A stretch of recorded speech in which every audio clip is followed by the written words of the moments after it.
이제 고려로 넘어가겠습니다. 자, 17번부터는 이제 고려로 넘어가는데요. 원래 여러분 머릿속에서 어떻게 돼요? 선사시대가 있고 고구려 백제 신라 가야가 있고요. 그 다음 어떻게 돼요? 좀 전에 말씀드렸던 통일신라 발해까지. 그래 잘 됐어요. 그 다음에 바로 넘어가지 않죠. 어떻게 넘어가요? 그래요. 바로 여러분들 말하는 거 있잖아요. 온만이 반매면 요거 많이 하잖아요. 그렇죠?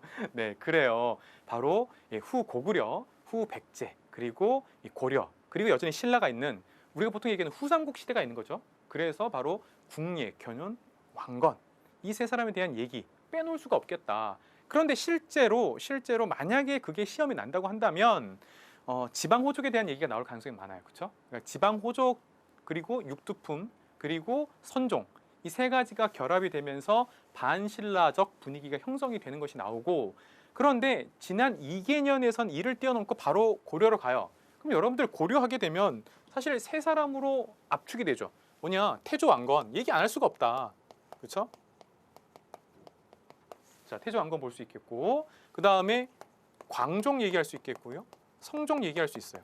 이 세 사람에 대한 얘기를 해야 되겠다라는 건데 그런데 첫 번째로 시험은 되게 쉽게 나왔던 거예요. 그래요. 그래 왕건이 이제 고려를 세웠는데 수도 어디냐?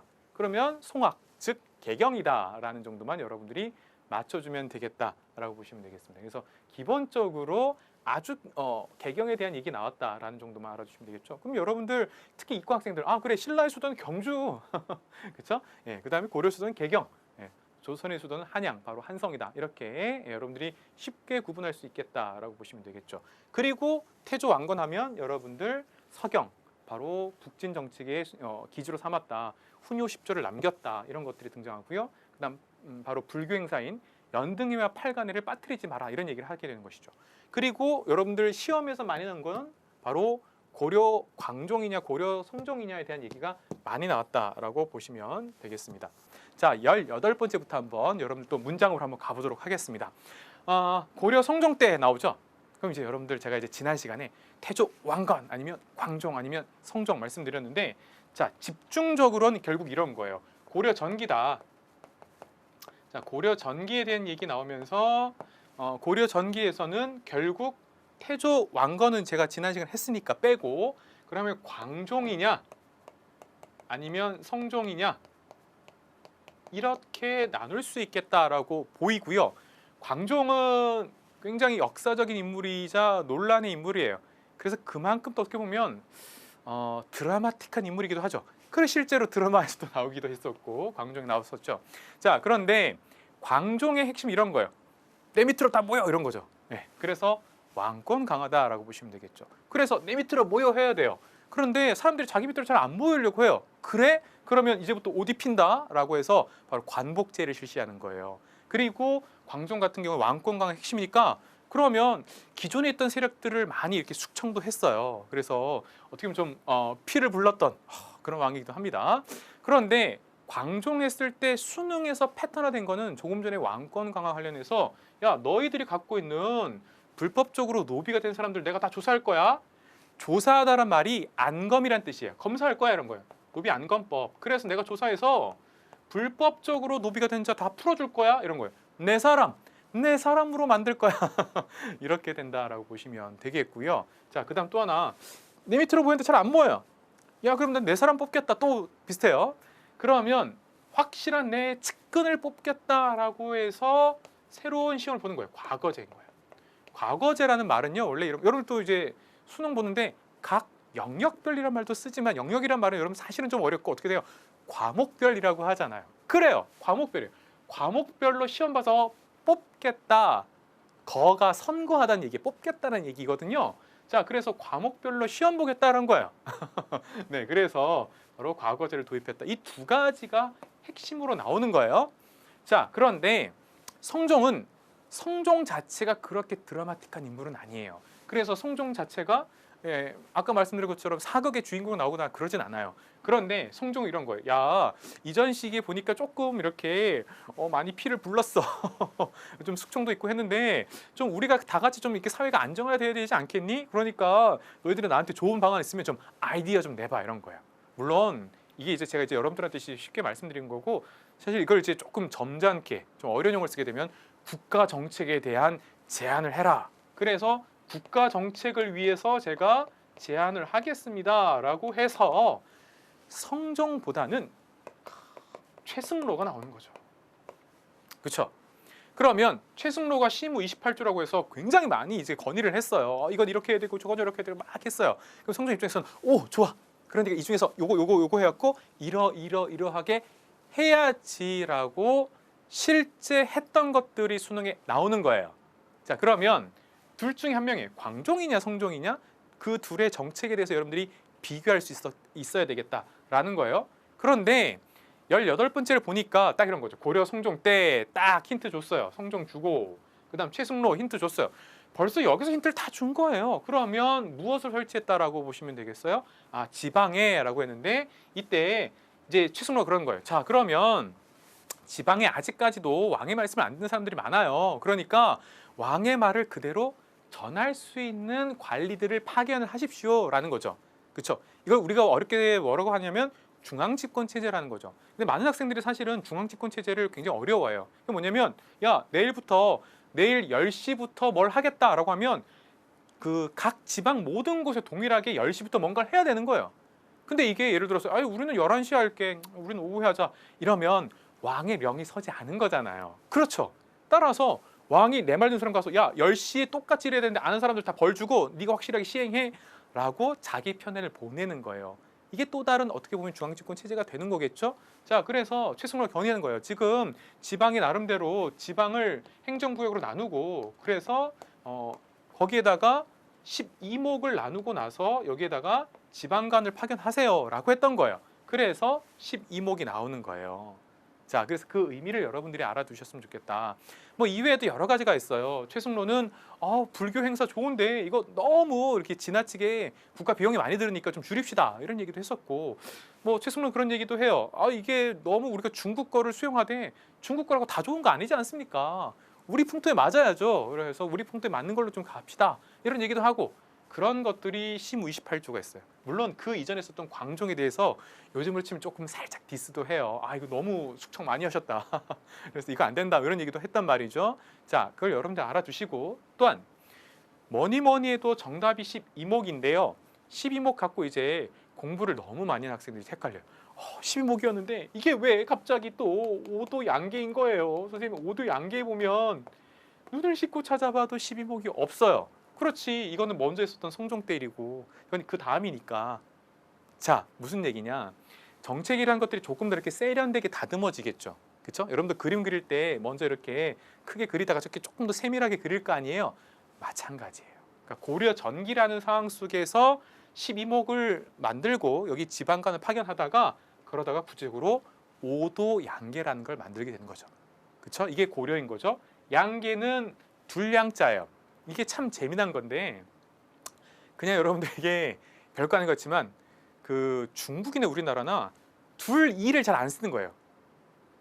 양자를 더 써요. 이게 중국도 그래요. 중국도 보면 이얼 할 때 얼자를 안 쓰고 양 이쪽도 양 되겠어요. 그러니까 두 개란 뜻이에요. 그러니까 두 개의 국경지대를 만든다 이런 뜻이에요. 그래서 우리가 왜 조선시대 때 임진왜란 병자호란을 우리가 뭐라고 해요? 양란이라고 하잖아요. 그래서 이란이라고 안 하잖아요. 그렇죠? 그래서 이렇게 써요. 우리게 어떤 관용어법 같은 거예요. 그래서 5도 양계 이렇게 여러분들이 보시면 되겠고요. 이건 나중에 일이에요. 그래서 성종 때는 12목으로 여러분들이 알아두셔야 되겠다라는 거 보시면 되겠죠. 자, 그럼 여러분들 제가 광종이랑 비교해 드렸다는 것도 하나 보시면 되겠고요. 19번째로 넘어갑시다. 자, 19번째는 제 입장에서는 조금 신기해요. 왜 신기하냐면 이게 어려워요. 왜 어려우냐면 여러분들이 불교하면 뭐 최근에 뭐 신과 함께 같은 영화도 있고 해갖고 조금 알아서, 그리고 또 불교하면 상징이 바로 진흙과 같은 이 세상 속에서의 어떤 그 고고함, 연꽃 같은 거 많이 나오거든요. 그래서 그래 연등의 정도는 알 것 같은데 사실 이 정답은 좀 어려워요. 근데 이게 두 번이 나와요. 고려의 토속적 제천 의식과, 토속적이란 말은 건 지방적인, 나는 원래 향토적인 그런 어떤 하늘의 제사 지내는 것과 불교의식이 결합됐다라는 거예요. 그럼 이건 연등회는 아닌 거예요. 그게 뭐냐면 팔관이에요. 팔관회가 되게 어려워요. 팔관회 우선 뭐냐면 그 예전엔 그런 거 있잖아요. 하늘이시여 이렇게 제사를 지냈겠고, 아니면 각 지역마다 각 지역을 대표하는 산들이 있잖아요. 뭐 한국을 대표하는 뭐 백계의 산 이런 것처럼.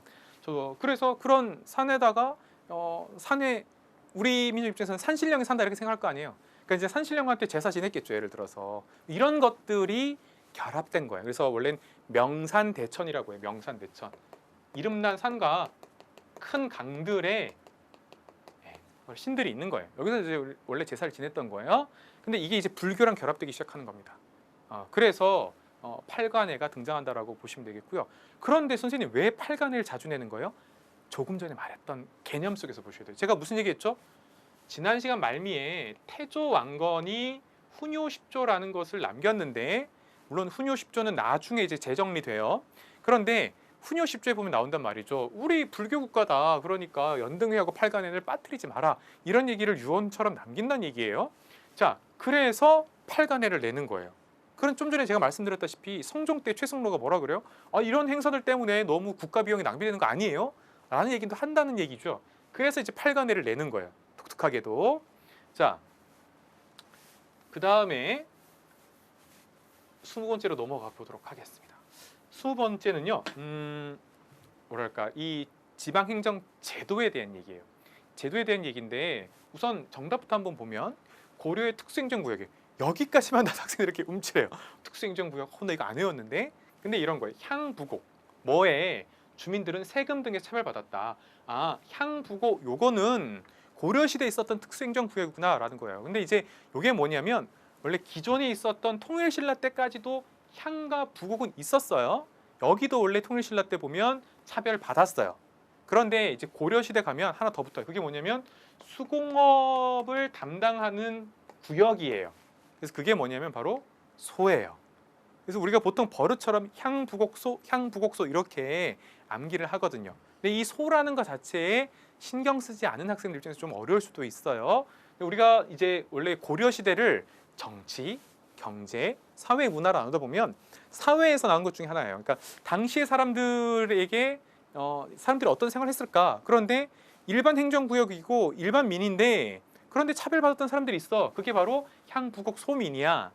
반대로 얘기하는 것 중에 뭐가 있냐면 조선시대랑 달리 백정이라고 했는데 이 백정은 도축업 담당한 쪽이 아니라 백정은 그냥 일반 평민이고 주로 수장농이었어. 이런 얘기가 나오거든요. 자, 그래서 고려시대 때 독특한 예를 들어서 행정제도나 그 안에 살고 있는 사람들에 대한 얘기를 하고 있는 거예요. 이게 바로 제도사인 거예요. 그러니까 제도사라는 건 뭐냐면 역사를 사실 구성하는 거 보면 역사는 당연히 시간이 있어야 되잖아요. 그렇죠? 어떤 특정한 시간 속에서 인물과 사건이 어우러져서 특정한 시간 속에서 나오는데 그런데 각 국가마다 어떤 제도를 써요. 우리가 지난 시간에 봤던 발해 삼성육부 같은 거 이런 거예요. 고려는 우리가 이성육부라는 중앙제도를 쓰죠. 예를 들어서 그런 제도에 대한 얘기가 나오거든요. 이 제도를 통해서 특정한 시대의 특정한 국가는 어떻게 사람들을 행정적으로 당시에 다스리고 있었는가 혹은 행정적으로 어떤 편제를 해놨는가라는 조금 어려운 부분이에요. 그래서 이 부분 좀 어려워요. 그런데 이게 간혹 나와요. 다만 이 제도와 관련된 부분은 조금 전에 제가 말씀드렸던 정치, 경제, 사회, 문화라고 했었잖아요. 정치, 경제, 사회, 문화 중에서 사회에 나와요. 그럼 사회에 나올 수 있는 게 뭐냐면 이런 거예요. 대표 이제 여러분들 고려시대 사회에서 나올 수 있는 건 뭐냐면 사회에서 이런 거예요. 고려시대 때 여성에 대한 얘기. 고려시대 여성 조선시대보다도 훨씬 더 정치가 아니라 사회적 지위가 높거든요. 그러니까 요 얘기가 나오는 거예요. 그러면 조선시대 여성보다 예를 들어서 사회적 지위가 높다. 무슨 소리냐? 이혼할 수 있다. 예를 들어서 재산 상속에서도 이게 이 불평등을 당하지 않는다. 뭐 이런 것들 나오는 거예요. 자, 그리고 이 부분이 나오든가 사실은 이게 많이 나왔어요. 아니면 조금 전에 보다시피 향부곡소라는 이 사람들은 일본 민이지만 차별받았다. 또 하나 소는 소수공업 때문에 나오는 경우가 있다라고 보시면 되겠죠. 그러면 여러분들 이거 비교해 드릴게요. 비교해 드리면 조선시대 때 사회 문제는 이게 나와요. 조선시대 때 사회하면 많이 나오는 것 중에 하나가 그래요. 이번 6월 모의평가 때 나왔던 중에 있어요. 대표적으로 우선 조선 사회 하면 이 시기에는 여러분들 양천제였는데 이게 이제 반상제로 간다. 양민이냐 천민이었는데 양반이냐 상민이냐라는 거, 라는 거 하나 나오고요. 그 다음에 조선 후기 때 가게 되면 신분제가 흔들린다. 신분제가 흔들려서 그래서 어떻게 돼요? 일반 평민 중에서 납속이나 공명처분 등을 통하여 점프하게 된다. 뭐 이게 무슨 소리냐? 양반직을 사게 되는 거죠. 그렇죠? 그게 바로 신분제 동료라고 이번 6월 모의평가에 나오는 거예요. 그러니까 어떤 특정한 시대의 어떤 사회 모습들, 사회상과 관련된 것들이 제도랑 연결시켜서 나올 수도 있겠다라는 거 여러분들이 하나 봐주셨으면 좋겠습니다. 자, 그래서 이번 고려에 대한 얘기는 이 바로 고려 여성이 굉장히 많이 나왔었는데 이번에는 이렇게 향부곡 소에 대한 얘기가 하나 나왔다. 그래서 소하면 여러분들이 또 수공업과 관련된 것 여러분들이 좀 보시면 되겠다. 그런 맥락 속에서 나왔다라고 보시면 되겠습니다. 아, 그러면 문제를 낼 때 단순히 정치사적인 얘기만 나오는 건 아니구나. 혹은 어떤 특정한 왕의 업적만 혹은 왕의 정책만 나오는 건 아니구나. 그런 생각도 하나 하셨으면 좋겠습니다. 왜냐하면 말이죠. 출제하는 입장에서는 뭐예요? 이게 어떤 그 특정한 시대를 여러분들이 그래도 좀 나름대로 이렇게 좀 어려운 말 쓰면 위에서 아래를 내려보는 조망하고 있느냐 없느냐를 좀 알고 있는 거고 이제 물어보는 거거든요. 그래서 고려시대 향부곡소에 대한 얘기가 나왔다.